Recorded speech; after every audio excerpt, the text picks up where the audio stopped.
Welcome, everybody, to another episode of the Inverted Podcast. And it's been a little while since we did a recording, so it's good to see you, Dana and Dario. I hope that the summer is starting well wherever you are. And welcome today's special guest, Bob. We're going to come to you in a moment. But before that, just wanted to remind everybody that you can find us all on LinkedIn. We have a group there that you can join. And you can find us on all the different social media platforms where we podcast on YouTube, Spotify. You can engage with us there. And our podcast is about those products that are just different, that are inverted, where success is when nothing happens. We drive things down. We make things disappear. And we try to drop users out of our products rather than keep them in. And that just means that you need a different approach. You need to sell these products in a different way. You need to build them in a different way. You need to explain them in a different way. And that's what we try to help you, the listener, learn about in these podcasts. And today, we want to talk about something really special because sometimes the industry's been telling you stuff that's actually no longer correct. And there's a bunch of myths around security. And for that, we have special guest Bob Lord, former CISO of Yahoo, very, very big security career. And now he has started a new initiative called Hacklore. Bob, why don't you introduce yourself to the audience and tell us a bit about what Hacklore is? Yeah. So first of all, thank you for having me. It's a great honor, and I'm here with some luminaries. So I'll know when to step back and not answer the questions and defer to you all. But so I've had a career working both as a builder of software for enterprises and consumers. As well as being a defender of networks. So I was the first security hire at Twitter, I was CISO at Yahoo, had so much fun with the Russians, I decided to go to the Democratic National Committee after the 2016 hack. So I joined in 2018 to help refactor a lot of the technology stack. That's where I really became familiar with the idea that the software that we have come to depend on for our organizations and our national security and our economy, it's really not fit for purpose and is not really built to withstand the kinds of attacks that we see.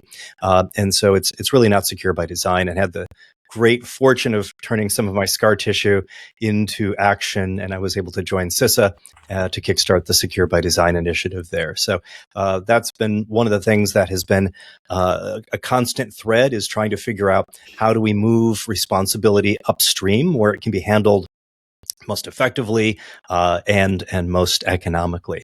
So regard to the Hacklore thing. So for many, many years, and this goes back to the Twitter days, I've been fascinated by the idea that people repeat certain mantras in the world of cybersecurity.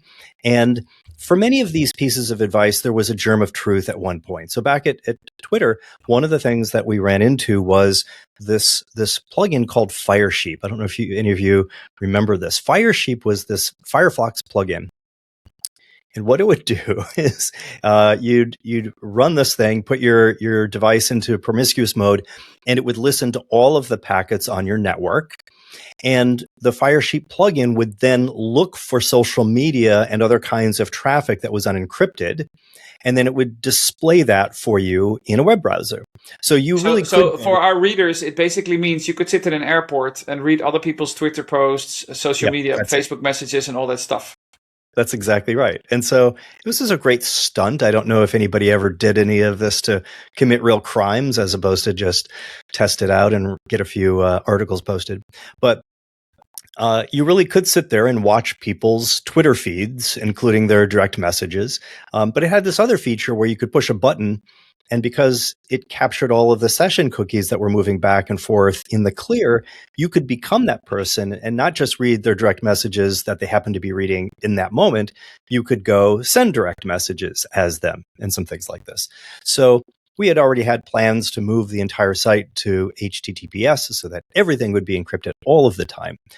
The Firesheep plugin dramatically accelerated those plans, and that was true for Facebook, and that was true for a lot of companies that really took this as the end of the era where you could just get away encrypting the login session, the name and password, and then it fall back to regular unencrypted traffic. So those days were numbered, and so there really was a germ of truth when you said don't use public Wi-Fi or don't do social media on public Wi-Fi. There was a germ of truth in 2010.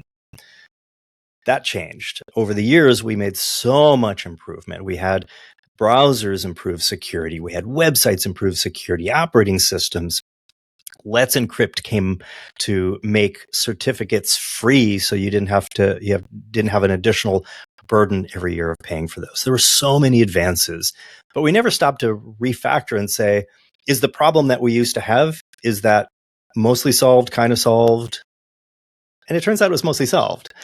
And so that was just one of the things that was constantly bothering me year after year, that I was fighting people to do the things that really would stop the hacks, really take them out of the pool of people who are going to be victims. And so their minds were really just filled with I don't want to call it disinformation, let's just call it misinformation or out of date information.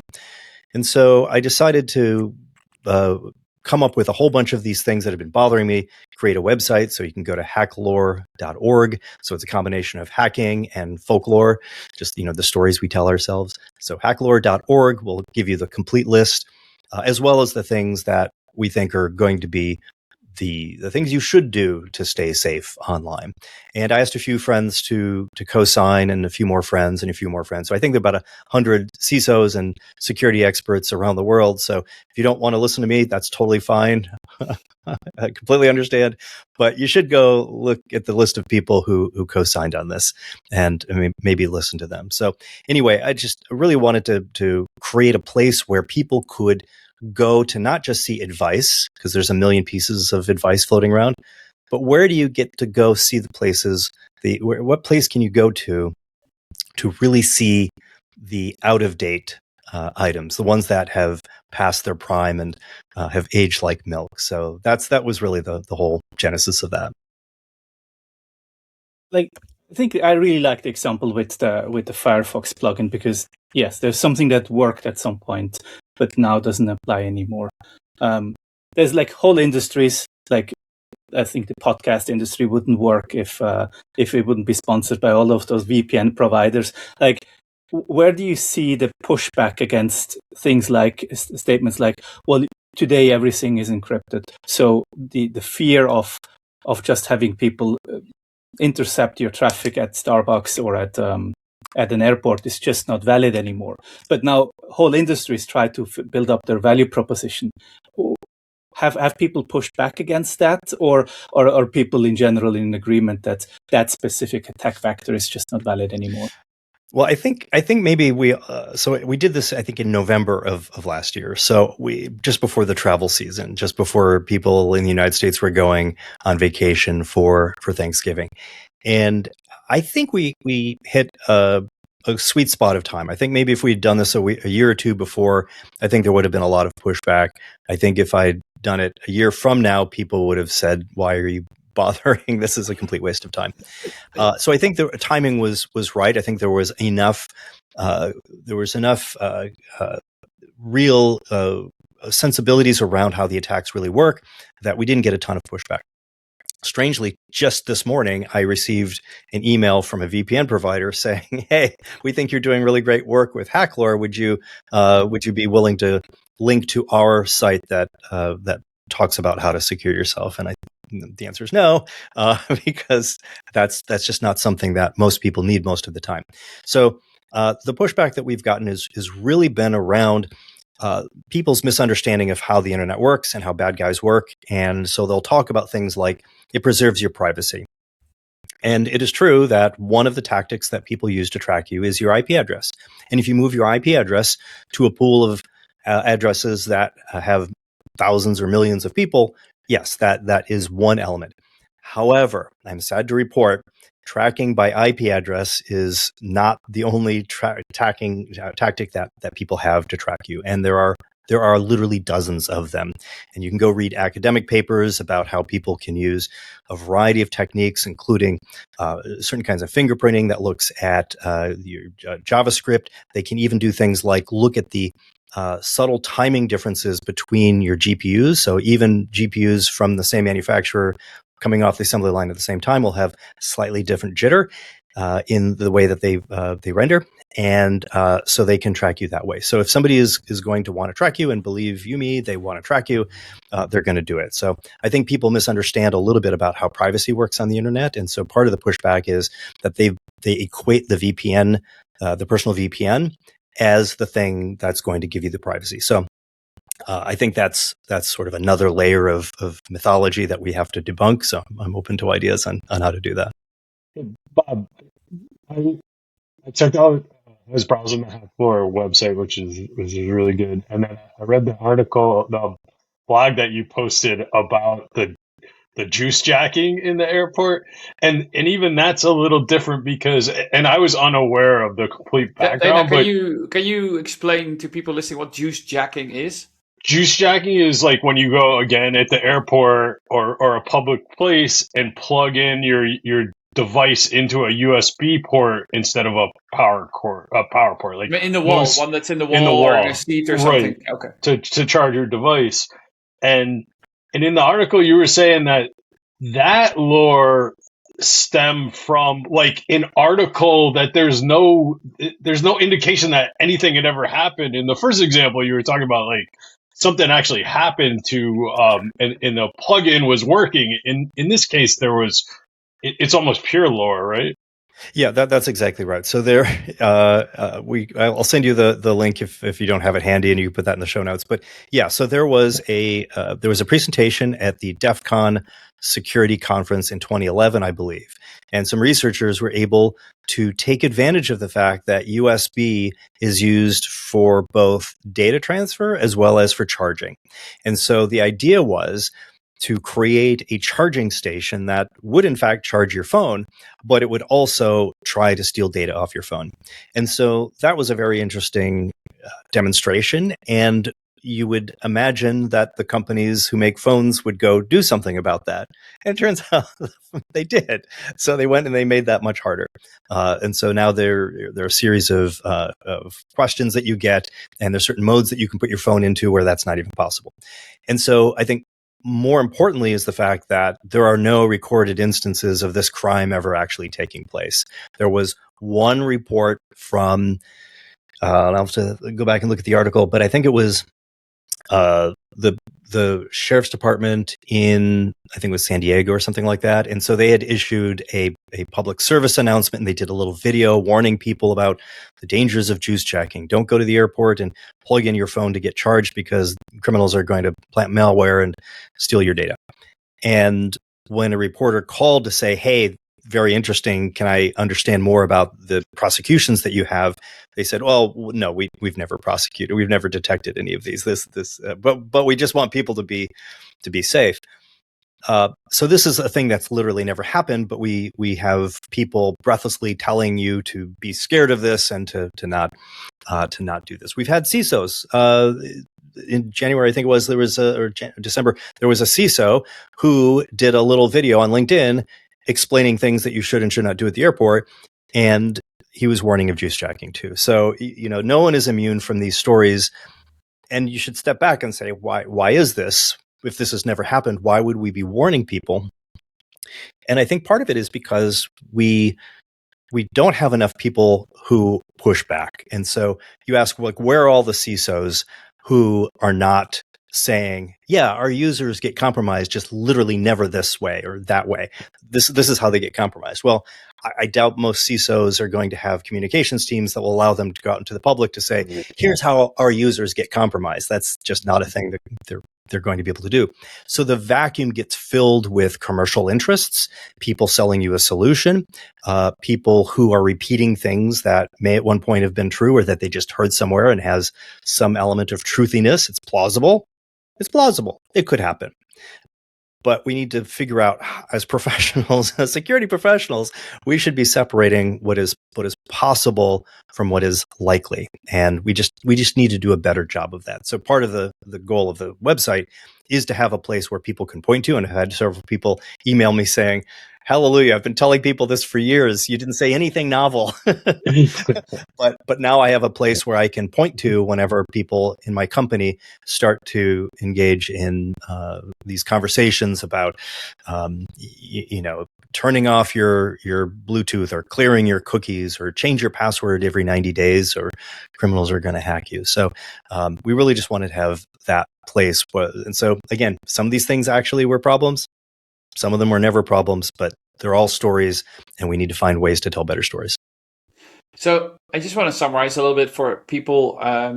Basically, you're saying that some of security advice we've been given is wrong because it can super easily be circumvented. Like, why worry about your IP? There's so many other ways to track it. And then there's just some attacks that are theoretically possible, but super unlikely. So we shouldn't worry about them. So I guess this all leads to this collection of wrong security advice. You call them security myths or Hacklore. So we've already talked about you have to use a VPN. You can't use public Wi-Fi. You can't use public USB chargers. Are there any other big ones you want to highlight for people listening? Maybe start for people personally. Like, what should they no longer stop doing?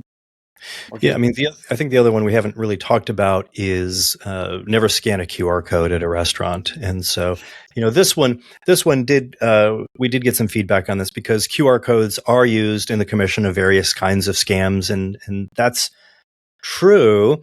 But the idea that you should never use a QR code is just untethered from the way the attacks actually work. Yeah, I saw this happening. I was recently traveling through Germany, and I wanted to charge my car at a hotel, and there was a QR code of the company that actually allowed you to start the charging because every charge station in Europe seems to have its own app and its own. I have like 20 charge apps now, and right next to it there was actually another QR code that looked a bit the same.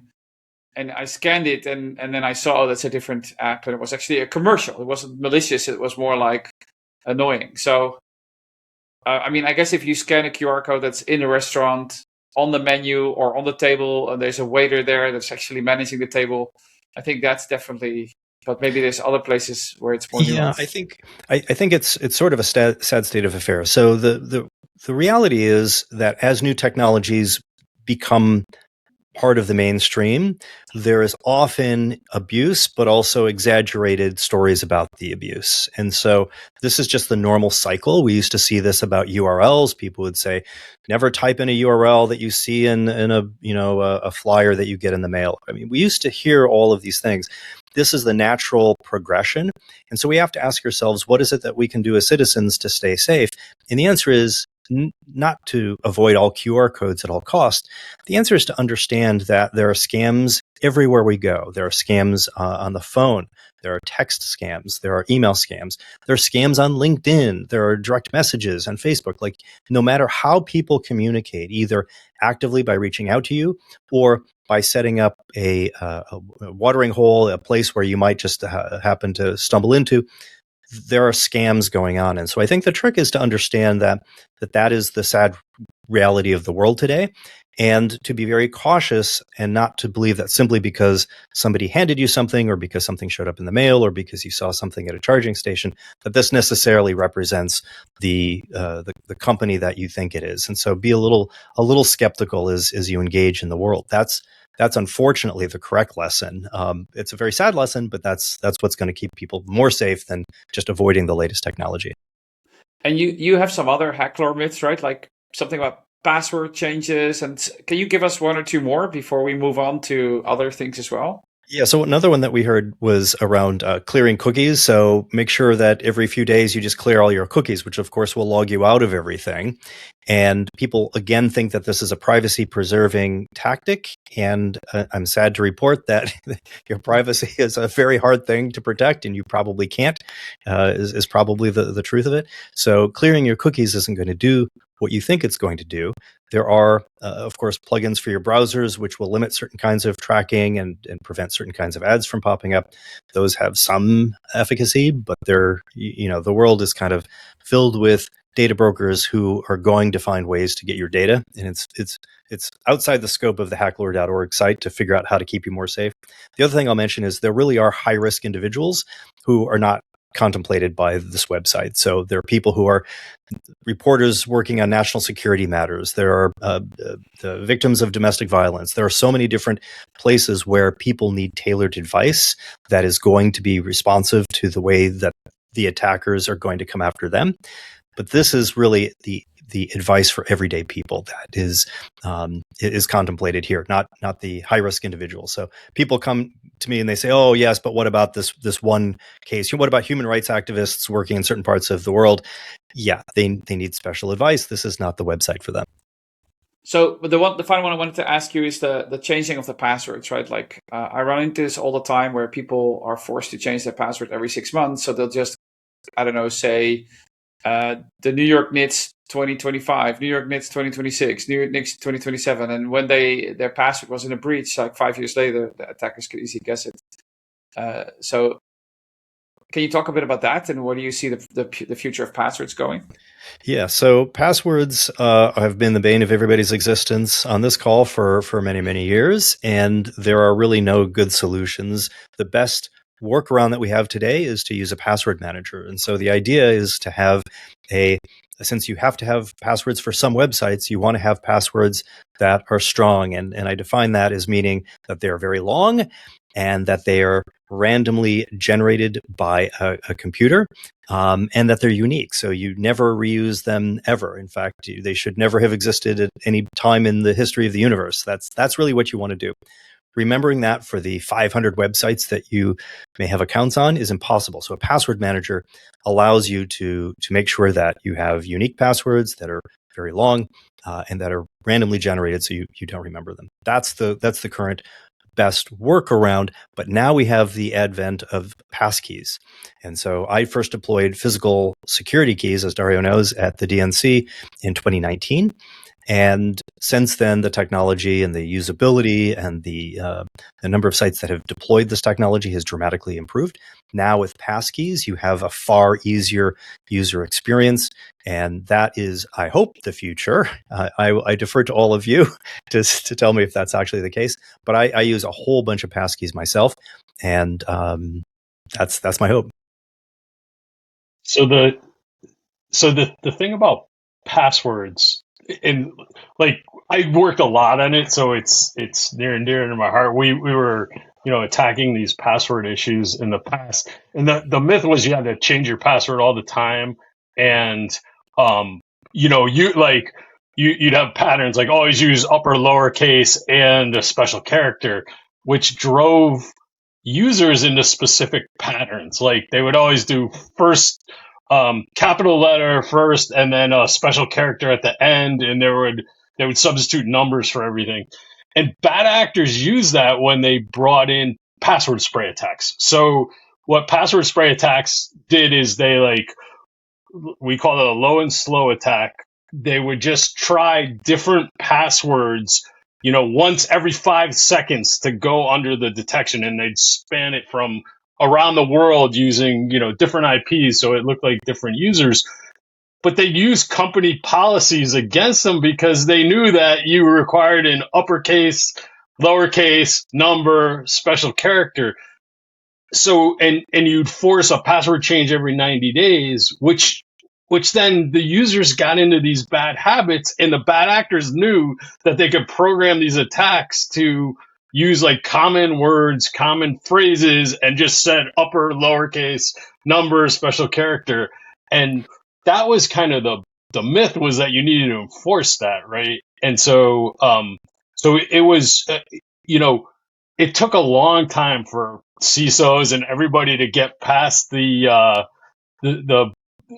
concept of having to change a password every 90 days instead of using a really long password with a password manager that never changed. So that's part of the lore that even still exists today, because companies are still, using these password policies. Yeah, and it also got codified into regulation. And so there are places where they can't change it. So once these stories become pervasive, regulators who are looking to find some way to instruct organizations to do certain things to be more secure, they'll grab onto the ones that seem measurable, and that's one of them. And so you'll find that there are going to be certain institutions, like in the financial services industry, where you talk to them behind the scenes and they'll say, like, this is making me insane. We know this makes our customers less safe. And so and it's not only that, but then when they're less safe, if there's a breach or if there's an account compromise and we think it's because of this, like we have to sometimes make them whole. So it's kind of our mistake at the beginning, but we're forced into these things. So you'll hear different kinds of stories like that. And so these are the reasons why we need to think deeply about the stories, because sometimes a well-meaning person is going to say, oh, since everybody tells me this thing, I'm just going to make this a matter of regulation. Right. I think one of the things that I find so appealing about this Hacklore concept, it highlights that the distraction of these Hacklores is a damaging element in itself. Like we tell people, or people are being told, you have to change your password every 90 days and then you're secure, or you have to use a VPN and then you're secure.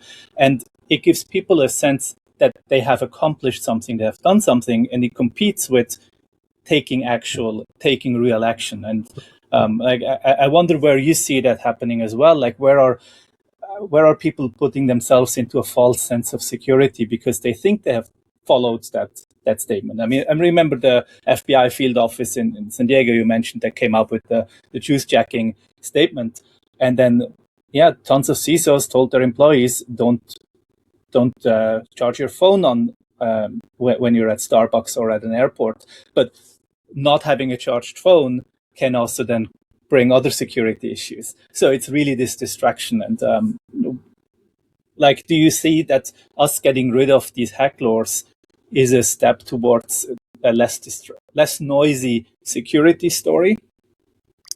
Yeah, so I hope we could do a few things. One is this the very specific example of advice for everyday people. And so if we can bust some of those myths and help take back some of the communications channels from the folks who are selling products, I think that's going to be a big help. But you're hinting at something else, which is how do we expand the scope of our analysis of stories? And it's not just the specific thing that was bugging me that one Sunday afternoon when I just said I just can't stand it anymore. I'm going to create a website. So I think there's a lot more to it. We need to start thinking about as a sector. We're supposed to be very good at risk management, but we often engage in activities that seem to be diversionary. They seem to be things that cost a lot of time and effort and attention and money, but they don't actually make things better. And so this is an industry that is sadly free of the burden of real data and analysis. And so we suffer the consequences of that. But we should constantly ask, if we're asking people to do something, and that could be enterprises, it could be governments, when we're asking somebody to do something because it's going to reduce their risk, we need to ask, well, is that actually how the attacks work? What evidence do we have to support that? We should be pressure testing these things far more than we do. And what we'll find in many cases is that we lack the data to answer those questions, but we stop there. So we just go with whatever feels right or whatever our intuition was at the last job. It seemed to work there, so I'm just going to carry it forward here. But we need to start figuring out how to get a lot more information. And that's sort of the tie-in to the whole secure by design thing, which is let's start asking questions about who's really responsible for something. Is it really the human who clicked the link that caused the downfall of the company? Because a system that is designed such that a user clicking a link accidentally causes a massive ransomware account that takes down the company, that's a system that's brittle by design. And so we have to ask ourselves, was it really the user, or can we ask a few more whys? And can we separate the proximate cause of the incident from the root cause? And so, like, maybe it's the IT team. Why did the IT team allow me to run as admin? Like, maybe we should ask that question. But we should maybe ask a few more questions beyond that, which is, why do operating systems ship such that you can just go in and anybody can run anything by default, and any application can access all of my photos by default? And we should be asking a few more whys to figure out where are the upstream fixes. Same thing with the Hacklore advice. There are places where I will be wrong on this. There will be some article at some point where somebody eavesdrops in on a conversation between a person in a cafe and their bank. That's going to happen. But that's not evidence that the website advice is wrong. That's evidence that some technology needs to go get fixed. So the question is, if somebody gets juice jacked in the wild, the question is, there's two companies you can call and say, why did this happen? Why did this happen? And what are you doing to fix this so that this never happens again? We can either choose to give advice to 1 billion people, or we can go tell two companies to go change something. Like that's really where we are. And the stories that we tell and the outcomes we seek, we just need to be much better at tying those all together. And I think like when we like often like one of the feedbacks or pushback I get to these when I talk about Hacklores is that people sometimes also in the industry say, well, but there's no harm in it. Like, oh yeah, there's no harm in changing your password on a regular basis, or there's no harm in not using the Starbucks Wi-Fi, but it's still limiting us. And like recently you had a post where I think you analyzed your own traffic, Bob, to see how much non-encrypted traffic is actually still going out in and out of your computer. Like, do these numbers help people understand that that certain problems are really not there anymore? I think you had less than 0.5% of your traffic that was actually not encrypted. So the responsibility is not you to figure out which network you use, but it's the application providers to make sure that they just use basic common sense protections. Yeah, I mean, I think that's exactly right. So I was surprised that nobody else was measuring their network. So for bizarre reasons, I tap my network, and so I look to see like what's not encrypted. Some stuff like the thermostats and a few other things like that are sometimes not encrypted. Some of the video transmissions are sometimes from various IoT devices are not encrypted, but really everything is basically encrypted. And so, and off my laptop and my phone, everything is encrypted, unless I specifically go to a site that hasn't been updated since 2005, which occasionally happens, but not very often.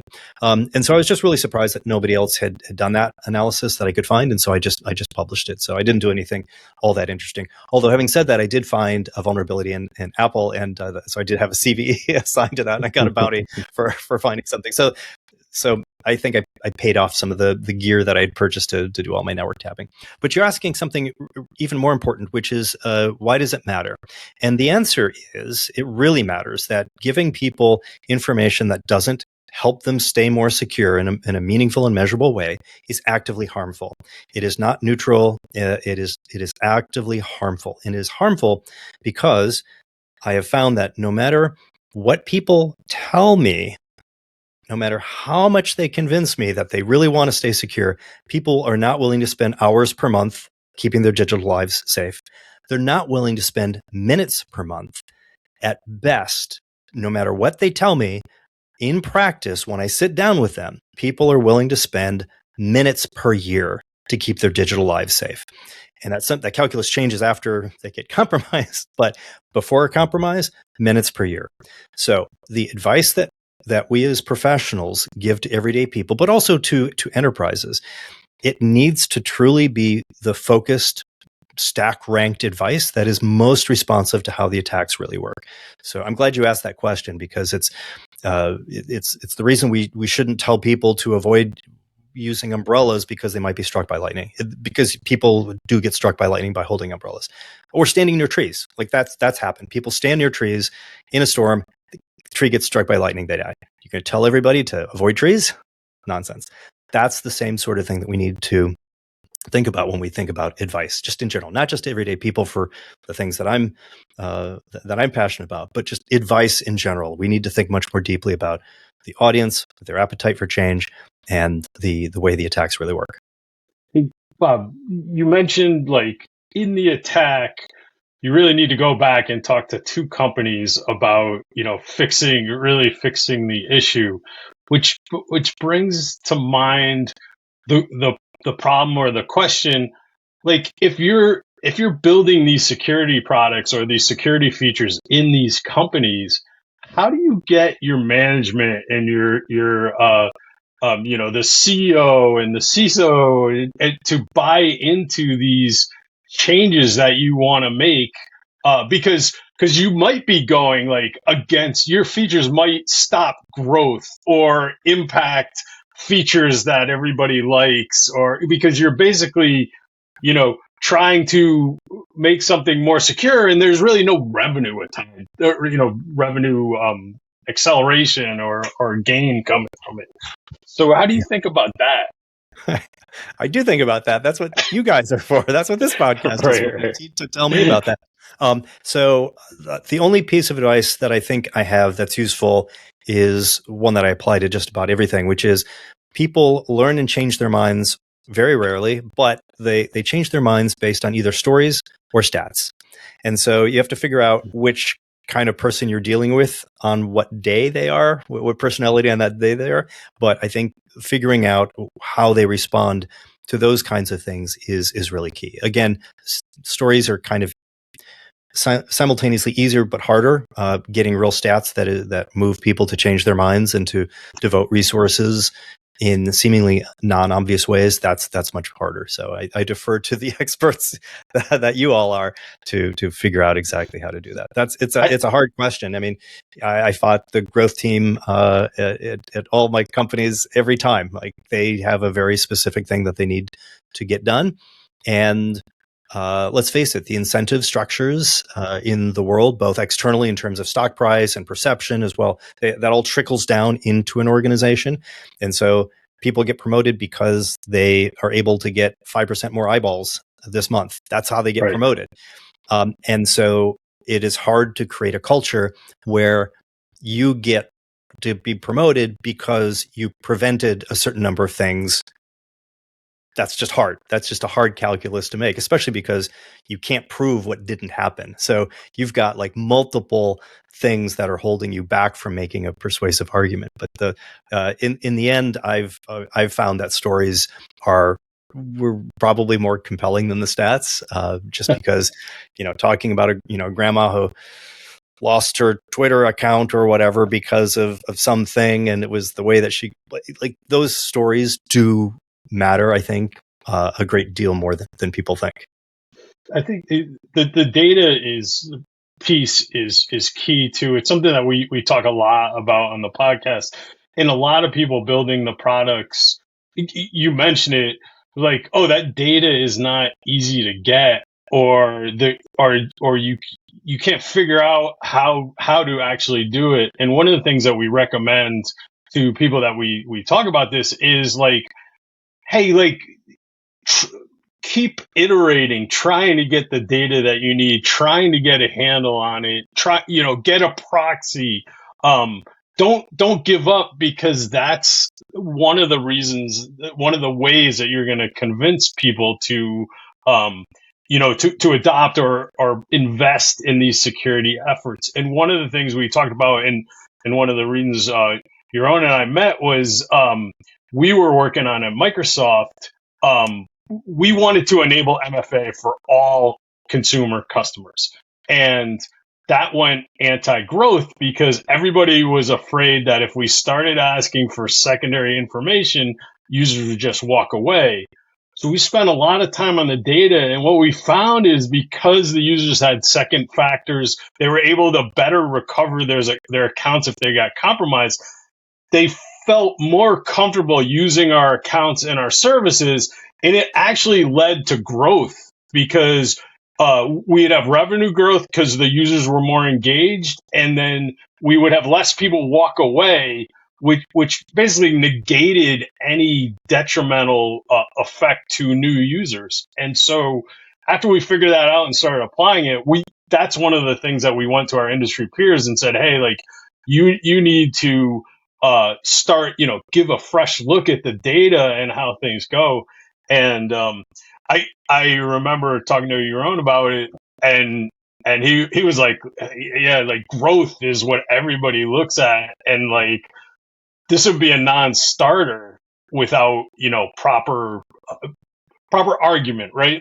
Like having all your ducks in a line. And it took us a long time to get the data, but we kept at it. So I think it's an important thing for people building security products to remember, is to, like, keep the data pursuit going. Well said. And speaking about security myths, we have a lot of different security myths that we talked about today. But there's an entirely new class of software being built, which is AI. And Bob, are you already seeing security myths around AI that we should debunk right now before they become common sense? Yeah, somebody said that we should start an AI Hacklore portal, or maybe a subsection.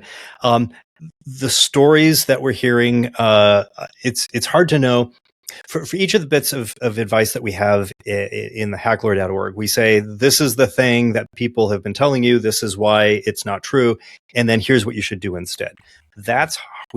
I personally don't have that complete story for all the things that we see in AI. The everything is moving so quickly, and people are bought into either the doomerism or the accelerationist. Like there are all of these different stories that we're telling. It is very hard to know which of those is untrue, in part because it may be true next week. The thing is, things that people were saying, oh, but AI can't do this just a few months ago, the AI is now doing that flawlessly. So I'm open to advice from you or your listeners. I do think that there are probably a number of bits of AI lore that we do need to articulate and debunk. But for me, the fire hose of change has really caused me not to dive in. But if anybody has ideas, I'm completely open. Well, what you see a lot is that companies, or I see a lot, I don't see a lot, but what I imagine is companies that are like, oh, I don't understand, so let me just turn it off. And that's kind of such a waste, because the world is, as you said, is moving so fast. If you don't at least experiment with it, you're going to find yourself on the other end, and all the companies that did experiment with it will be leagues ahead of you. And yeah, there are lots of security controls and products out there that help you to do AI securely. Sorry. Yep. But yeah, you're right. The myths are still being written right now, I guess. Right. Yeah, I think one of the myths that are going to propagate is the whole open cloud and the agents accessing your data. And, there's whole industry efforts working on addressing that issue. But because it was such a big deal, it's going to linger on in people's minds that, AI accessing your data is a huge problem. And even though it's going to be fixed, hopefully, by all these identity standards that are being worked on. We spent 30 years trying to reduce the likelihood of arbitrary code execution and data extraction. We spent our careers for 30 years. That was what we were doing. And now we're saying, oh, well, yeah, YOLO. Right. Just give these alien technologies access to literally all of our data, and I'm sure it'll come out great. So we'll see. And that's maybe the phase we're in right now with a lot of these AI technology. I mean, like OpenClaw is such a good example where I don't know how many Mac Minis that Apple sold because people want to run OpenClaw on a specific device, but still logged in with their Google account and all of their other accounts to give it access to data. So I think a lot of the things that we're now going through, like those growing pains of, maybe you shouldn't have an AI agent that's like has access to all of your indefinite sessions without any scope limitations. All of the things we're learning, those growing pains, those will be the Hacklores of next year and in 5 years and in 10 years. So maybe there are things that are, there's a lot of things that we're learning now that will do better in the future. And I think a lot of the standards that has been mentioned to make e-commerce, financial transactions, health analysis, all of those things more secure with AI. But maybe we should learn from like the last 30 years of Hacklores, how do we avoid building new ones as we're making this new technology also more secure? So maybe you should make an MCP server with Hacklore that every language model can be trained with to avoid a very good idea. the creation of Hacklores. I think you're joking, but that might actually work. I wanted to make a joke, but then while I was talking, I realized, well, who do people ask now about security advice? It's LLMs. So if LLMs don't spread Hacklore, then we win. Bob, thanks so much for joining us today. Any final thought you want to get across to our listeners? Any final content? Yeah, check out hacklore.org. Send me your thoughts. But I think the main thing is just to keep moving upstream. So when we give advice, ask if we're giving the right advice to the right people. And this is just an example for the everyday people on the website that I created. But again, do we want to try to change the behavior of 1 billion people, or can we ask a handful of companies to change their software and their hardware? That's the same kind of question we should be asking throughout everything that we do. Are we moving upstream, or are we really just treating the proximate causes of problems? And I see this everywhere I go on every project since I started thinking this way. Every project I see has some bias towards proximate causes, not ultimate causes. So move upstream. Yeah, that's what we said also in one of our podcasts, like try to take the user out of the loop and just solve it for it. So it's not a problem anymore. And yeah, thanks so much, Bob, for joining our podcast today. Thanks, Dana and Dario, as always, for being such great co-hosts. And thank you for listening wherever you are, wherever you're in the world, for listening, for watching. And remember that we're all out there to keep everybody safe, and saving one is worth it. And we'll see you all in the next one.